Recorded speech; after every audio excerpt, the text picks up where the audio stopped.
എത്ര പെട്ടെന്നാണല്ലേ ദിവസങ്ങൾ പോകൊണ്ട് കണ്ണടച്ച് തുറക്കുമ്പോഴും തിങ്കളാഴ്ച കഴിഞ്ഞിട്ട് ഇതേണ്ട ഇന്നിപ്പോൾ ശനിയാഴ്ച വൈകുന്നേരമായി. നാളെ ഞായറാഴ്ച ആയതുകൊണ്ടും അതേപോലെ തന്നെ ഈസ്റ്റർ ആയതുകൊണ്ടും ഞമ്മക്ക് വർക്കില്ല കേട്ടോ. അത് കാരണം കൊണ്ട് തന്നെ വരുന്ന വഴിക്ക് നമ്മൾ സൂപ്പർ മാർക്കറ്റിൽ കയറിയിട്ട് ഒന്ന് രണ്ട് സാധനങ്ങളൊക്കെ വാങ്ങിയിട്ടാണ് വന്നത്. അതാവുമ്പോൾ നാളെ എന്തായാലും ലീവാണല്ലോ, നാളത്തേക്കും കൂടിയുള്ള കുക്ക് ചെയ്ത് വെച്ച് കഴിഞ്ഞാൽ നമുക്ക് ആ പണിയുണ്ട് ഒഴിവായി കിട്ടും.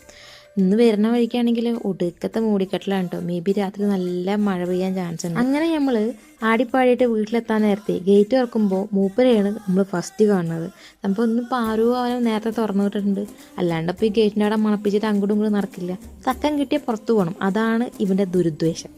പോരായിട്ട് നമ്മുടെ അടുത്തേക്ക് വന്നു കഴിഞ്ഞാൽ പൊയ്ക്കോന്ന് പറഞ്ഞു കഴിഞ്ഞാൽ വേണ്ട ഇങ്ങനത്തെ ഉള്ള ക്യൂട്ട്നെസ് ഒക്കെ ഉണ്ടെങ്കിൽ വാരി അങ്ങോട്ട് വിതരും മൂപ്പര്. ഇന്ന് ചായക്കണ്ട മടിക്കില്ലേ, ഇന്നലെ കടയിൽ നിന്ന് കോൾഡ് കോഫി വാങ്ങിയിട്ടുണ്ടായിരുന്നു, അതാണ് കുടിച്ചത്. സംഭവം വലിയ രസമൊന്നുമില്ല, മധുരവും ഇല്ല, അതേപോലെ തന്നെ ഭയങ്കര കടുപ്പാണ് കേട്ടോ. കണ്ടില്ലേ എക്സ്പ്രഷൻ കണ്ടില്ലേ. ഇന്ന് നമുക്ക് കുക്കിങ്ങിന് രാത്രി മോരിയറി പ്ലസ് ചിക്കൻ, അതാണ് ഇതിൻ്റെ ഒരു പ്ലാനിങ്. പിന്നെ അതിൻ്റെ ഇടയിൽ പാപ്പി വന്നു പോയിട്ടുണ്ടായിരുന്നു കേട്ടോ. പാപ്പിക്ക് എന്തായാലും ദിവസം എന്നെ കണ്ടിട്ടില്ല, എൻ്റെ ഉറക്കം വരില്ല, ചുമ്മാ പറഞ്ഞിട്ടോ മൂപ്പര് വേറൊരു കാര്യത്തിന് വന്നു. അപ്പോൾ ഇന്നത്തെ വിശേഷം അത്ര തന്നെയൊക്കെ ഉള്ളൂ കേട്ടോ. അപ്പോൾ ഓക്കെ, ബൈ ഗൈസ്.